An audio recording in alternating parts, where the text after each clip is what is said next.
구주를 생각만 해도 내 맘이 족하듯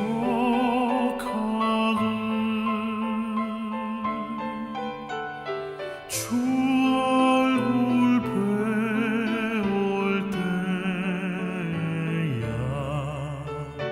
얼마나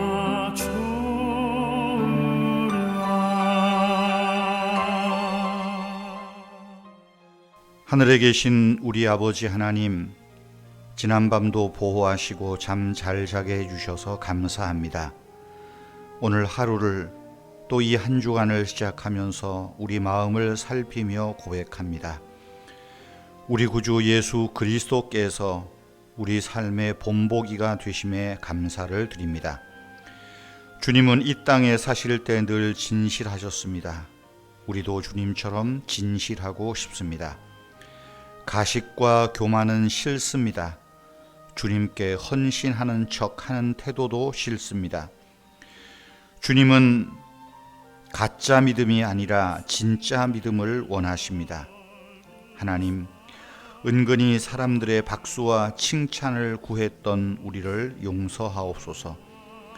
기도하오니 무엇이든지 남들 앞에서보다 은밀한 곳에서 더 잘하게 하옵소서. 아버지여, 주님의 책망을 듣고 우리의 심령이 회복되게 하옵소서. 그리스도를 닮은 모습으로 변화되게 하옵소서. 자신의 종교적 열심과 자아에 취해 있는 위선자들 모습을 닮게 하지 마옵소서. 주님께 온전히 심취하여서 겸손과 관용과 진정성 있는 모습으로 하나님을 기쁘시게 하면서 사람에게 칭찬을 듣는 한국교회 신자들, 또 우리 자신이 되게 하옵소서. 오늘 하루를 주님께 맡깁니다. 주 예수님의 이름으로 기도하옵나이다. 아멘. 하나님께서 인류에게 주신 가장 좋은 선물, 최고의 선물은 예수 그리스도이십니다. 예수 그리스도는 우리의 죄를 대속하시고 우리를 의롭다 하시며 우리를 하나님 나라의 시민이 되게 하셨습니다. 예수님이 아니고서는 그 어느 누구도 하나님 자녀가 될 수 없고 천국 시민이 될 수 없습니다. 그러므로 우리에게 이 은혜와 축복을 주신 예수님이야말로 우리에게 가장 귀하고 복되고 좋은 선물 그 자체가 되십니다. 여러분, 믿는다는 것, 예수를 믿는다, 어쨌든 믿는다는 것에서 다시 한번 생각해 보십시다. 늘 말씀드리는 이야기지만 우리 대부분은 내가 믿는다 할 때 내 의지로 믿는다, 내 경험으로 믿는다, 이것이 우리는 믿음인 줄로 생각합니다. 저도 그랬었습니다. 내 의지, 내 결심으로 예수를 믿는다, 내 지식, 내 경험으로 예수를 믿는다, 그렇게 생각했었던 적이 있습니다. 그러나 자기의 의지, 경험, 지식으로 믿는 것은 사실은 자기의 신념이요, 자기 확신일 뿐입니다. 왜냐하면 자기 신념이나 자기 확신은 어떨 때는 좀 크게 부각되는 것 같다가도 어떨 때는 형편없이 찌그러지고 작아지는 듯 하기 때문입니다. 여러분, 한자로 믿는다라고 할 때 믿을 신자 쓰지 않습니까? 믿을 신자, 사람 인변에 말씀 언자를 씁니다. 무슨 얘기입니까? 누가 말을 하느냐, 그 말하는 대상을 믿는 것입니다. 기독교 신앙에서의 대상, 믿음의 대상은 하나님이시라는 겁니다. 여러분, 내 의지로 믿고자 하면 믿음이 오르락 내리락 하다가 끝납니다. 이 믿음이 절대로 자랄 리가 없습니다. 나로부터 출발한 신념, 이런 믿음은 내 그 근거가 나에게 있기 때문에 늘 불안한 겁니다. 그러나 하나님으로 출발한 믿음은 흔들리지 않습니다. 하나님이 변함없으시기 때문입니다. 그래서 믿음은 하나님의 선물이라고 우리가 말하는 겁니다. 말씀이 믿어지는 믿음, 보이지 않는 하나님이 믿어지는 믿음, 하나님이 우리에게 가장 귀하고 복된 선물 예수를 주셨다는 믿음, 지금도 나와 함께 하시고 내 죄에 대하여 하나님의 심판에 대하여 깨달아지는 믿음은 위로부터 오는 겁니다. 하나님이 우리에게 주시는 믿음이라는 것입니다. 오늘 본문 말씀은 하나님은 우리의 믿음의 씨앗을 주신 후에 이 믿음이 잘 자랄 수 있도록 살피시고 훈련하고 이 믿음들을 단련해 가십니다. 훈련과 연단의 과정에서 하나님은 특별한 방법을 사용하기도 합니다. 징계라는 수단이죠. 고난으로 말할 수도 있죠. 징계라는 방법을 사용하기도 합니다. 오늘 우리가 읽은 본문 말씀에 보면 징계라는 단어가 자주 눈에 들어옵니다. 짧은 본문에 8번이나 징계 이런 말들이 나옵니다. 결론적으로 오늘 본문에서 말하는 이 하나님의 징계는 우리의 믿음을 단련하여서 성숙하게 하고 우리 삶에서 의와 평강의 열매를 맺게 하는 영양분과 같다, 자양분과 같다라고 말씀하는 것입니다. 오늘 성경 말씀에서 히브리서를 기록한 저자는 고난으로 찾아오는, 고난의 얼굴로 다가오는 하나님의 징계에 대하여 잠언의 말씀을 인용해서 이 징계에 반응하는 이 상반된 반응을 우리에게 먼저 지적하고 소개하고 있습니다. 12장 5절 말씀은 내 아들아 주의 징계하심을 경히 여기지 말라. 그에게 꾸지람을 받을 때 낙심하지 말라. 고난에 대한 상반된 자세 두 가지가 있어요. 뭡니까? 첫째는 경히 여깁니다. 가볍게 여기는 사람이 있어요. 징계를 묵살하는 겁니다. 하나님이 우리를 깨우치시고 훈련시켜 주시는 방법으로 어려운 환경과 시련이나 고난, 징계를 무시하는 태도입니다. 두 번째 반응은 뭡니까? 낙심하는 거예요. 꾸지람도 앞에 징계라는 말과 같은 의미입니다. 하나님이 나를 징계해. 내가 이 고난에 처했어. 나는 낙심하는 태도입니다. 하나님의 징계를 가볍게 여겨서도 안 되지만 징계에 따른 고난에 처할 때 두려움과 불안 속에서 벌벌 떨다가 낙심하고 그 자리에 주저앉아서도 안 됩니다. C.S. 루이스라고 하는 영국의 학자는 이런 말을 했습니다. 하나님은 우리가 기쁠 때는 속삭이시고 양심에 조용하게 부드럽게 말씀하시지만 우리가 고난 가운데 있을 때는 고함을 치신다. 고통은 귀먹은 세상을 깨우기 위한 하나님의 메가폰이다, 스피커다라는 거예요. 우리가 어떤 죄를 지어서 이 세상이 죄를 지어서 그것 때문에 고난을 당한다면 하나님은 그 고난을 주신 이유가 있어요. 우리를 깨우기 위한 하나님의 외치심이다 라는 것입니다. 내 의지에 기반한 믿음이 아닌 하나님을 믿는 믿음이 있을 때 삶의 시련들을 또한 하나님의 징계를 올바르게 해석하고 고난의 무게들을 견디며 감당할 수 있습니다. 여러분, 그런 사람이 말하는 고백이 뭡니까? 우리가 잘 아는 로마서 8장 28절 하나님을 사랑하는 자 곧 그 뜻대로 부르심을 입은 자들에게는 모든 것이 합력하여, 하나님의 징계에 따르든 억울한 고난이든 모든 것이 합력하여 선을 이루신다. 하나님의 사랑이요 하나님의 방법이다 깨닫고 고백하는 것입니다.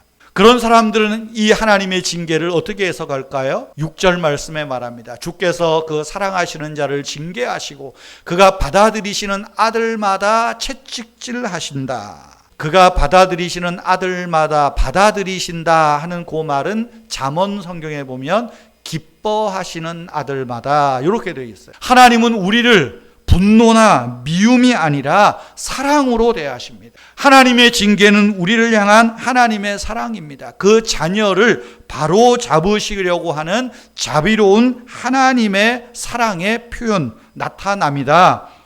그것이 하나님의 징계를 가볍게 생각하거나 그 징계 속에서 낙심하지 않는 하나님의 자녀다운, 믿는 사람다운 반응이라는 것입니다. 하나님의 징계가 우리에게 주는 유익이 무엇입니까? 첫째는 우리가 하나님의 자녀인 것을 확인해 주시는 거예요. 오늘 말씀에도 그가 기뻐하시는 아들마다 채찍질한다 그러시잖아요.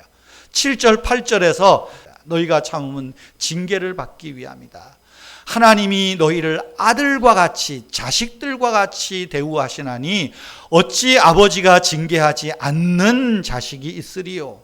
징계는 다 받는 것이거늘 너희에게 이것이 없으면, 징계가 없으면 사생자요 친아들이 아니다. 여러분, 하늘에 계시는 완전한 아버지이신 하나님은 긍정적인 교훈과 부정적인 책망, 이 방법을 다 사용하여서 자녀를 징계하십니다. 왜? 우리가 하나님의 자녀이기 때문에, 하나님이 사랑하시고 기뻐하는 자녀이기 때문에 그렇다는 거예요. 우리가 하나님의 영적인 자녀라는 것을 증거하는 것입니다. 여러분, 두 번째로 하나님의 징계는 우리의 영적인 삶을 풍성하게 합니다. 우리를 성숙시킨다는 것입니다. 9절 말씀해 보십시오. 우리 육신의 아버지가 우리를 징계하여도 공경하거든 하물며 모든 영의 아버지께 더욱 복종하여 살려 하지 않겠느냐. 영의 아버지께 복종하여 살게 한다. 우리에게 순종을 가르치고 복종을 가르치는 거예요. 육신의 아버지가 징계하여도 우리가 아버지를 공경하지 않습니까? 하물며 하늘에 계신 아버지께서 책망하실 때 그 아버지를 공경하는 것이 마땅하지 않겠는가? 네 번째로 하나님의 징계가 주는 유익이 무엇겠습니까? 우리를 하나님의 거룩함에 참여하도록 만든다는 것입니다. 하나님의 거룩함에 참여하게 한다는 것은 우리의 성품을 하나님의 성품으로 만들어 가신다라는 의미이기도 합니다. 10절에서 말합니다. 그들은 잠시 자기의 뜻대로, 우리 육신의 아버지는 자기의 뜻대로 우리를 징계하였거니와 오직 하나님은 우리의 유익을 위하여 그의 거룩하심에 참여한다. 우리의 유익을 위하여, 그 유익의 최종 목적이 뭡니까? 그의 거룩하심에, 하나님의 성품을 닮아가는 거예요. 네 번째로 하나님의 징계는 아픕니다.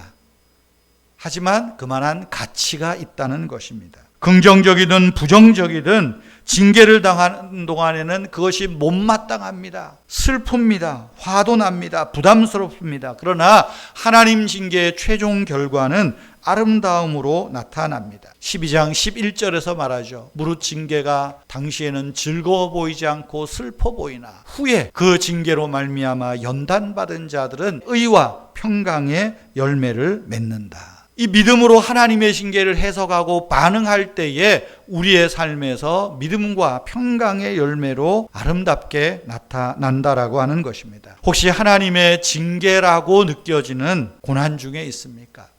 그 징계가, 고난이 여러분들을 두렵게 하고 불안하게 하십니까? 하나님의 징계와 고난 속에서 불안하고 두려워하십니까? 여러분, 두려워하지 마십시오. 우리에게 유익을 주기 위함입니다. 여러분, 징계로 단련된 믿음, 징계로 단련된 믿음의 대표적인 사람이 누굴까요? 저는 요셉과 욥을 꼽습니다. 요즘 아침 묵상에 계속 요셉에 관한 말씀들 나가는데요. 이번 주도 이 말씀 잘 함께 참여하시고요. 욥은 어떻습니까? 그 고난투성이, 하나님의 징계, 너 하나님께 잘못해서 벌을 받아서 그래. 얼마나 손가락질을 많이 받습니까? 그런데 그 고난을 통하여 그 단련된 믿음을 욥이 어떻게 고백합니까? 욥기 23장 9절에서 12절 말씀, 우리가 함께 읽고 오늘 말씀들을 정리하려고 합니다. 그가 왼쪽에서 일하시나 내가 만날 수 없고 그가 오른쪽에서 돌이키시나 배울 수 없구나.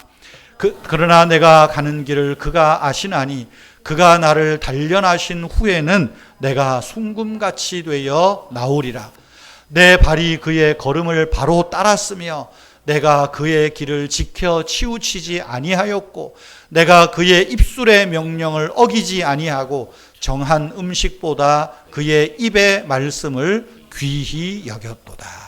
징계 속에서 복종을 배우고 징계 속에서 하나님의 길에 치우치지 아니하는 그 용맹스러운 믿음의 삶을 고백하는 것 아닙니까? 그가 나를 단련하신 후에는 내가 순금같이 되어 나오리라. 내가 순금같이 되어 나오리라. 저와 여러분들도 욥처럼 혹은 요셉처럼 하나님이 단련하시는 이 순간들을 잘 이겨내고 의와 평강의 열매들이 많이 맺혀지는 복이 있기를 주님의 이름으로 축복합니다.